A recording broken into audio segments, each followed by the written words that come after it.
हमारी पिछली मुलाकात को अभी काफ़ी समय बीत चुका है। आज फिर से मैं आपके साथ यहाँ मौजूद हूँ एक नई कहानी के साथ। मेरा नाम है रूली और हमारी आज की कहानी का नाम है tale of the haunted house.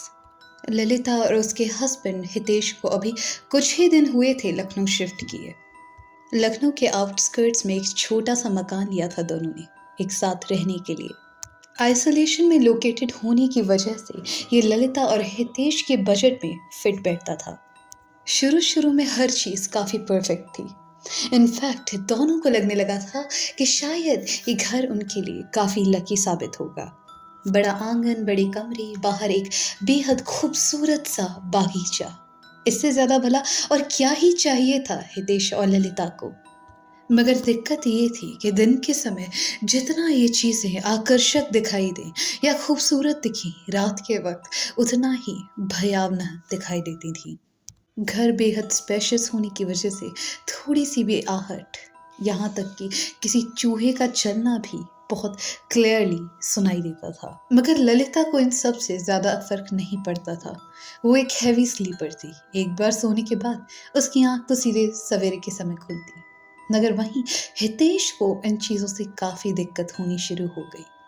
थोड़ी सी भी आवाज़ में वो तुरंत चौंक कर अपने बिस्तर पर बैठ जाता था।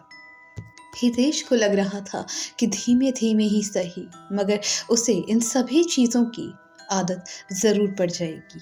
मगर कई बार जो चीज़ें हम प्लान करते हैं या जिनके बारे में हम सोचते हैं, हमें नहीं मिलती।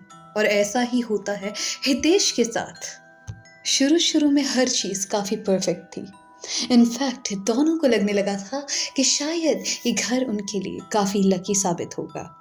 घर में 1 महीने बीत जाने के बाद हितेश को अब आवाज़ें और भी तेज़ सुनाई पड़ने लगती हैं। यहाँ तक कि उसे ऐसा महसूस होता है मानो कोई उसके कान के ठीक पास बर्तनों को लगातार तेज़ तेज़ बजा रहा हो। हितेश इस बारे में ललिता से भी बात करता है। उसे बताता है कि कैसे हर रात उसे कुछ आवाज़ें सुनाई पड़ती हैं और वो ललिता से पूछता है कि यदि उसे भी ये आवाज़ें रोज़ सुनाई पड़ती हैं या फिर नहीं। ललिता के साफ मना कर देने के बाद हितेश डॉक्टर के पास जाने का प्लान बनाता है, जहाँ से प्रिस्क्रिप्शन ले वो अपने लिए नींद की गोलियाँ खरीदता है। मगर प्रिस्क्रिप्शंस लेने के बाद में उसके हालात और भी ज़्यादा गंभीर होने शुरू हो जाते हैं।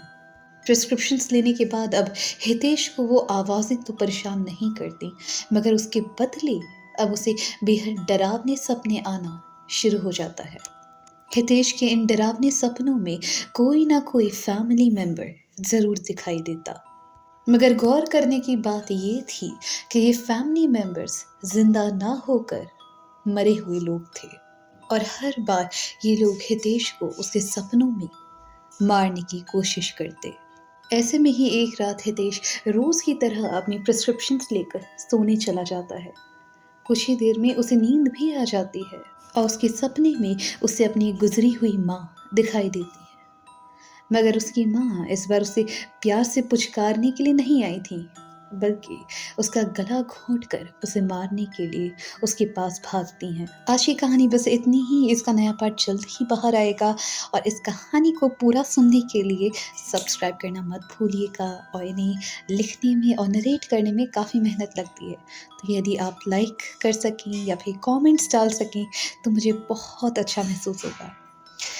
तो ये थी हमारी आज की कहानी, the tale of the haunted house. फिर मिलते हैं एक नई कहानी के साथ। तब तक अपना ध्यान रखिएगा। Good bye.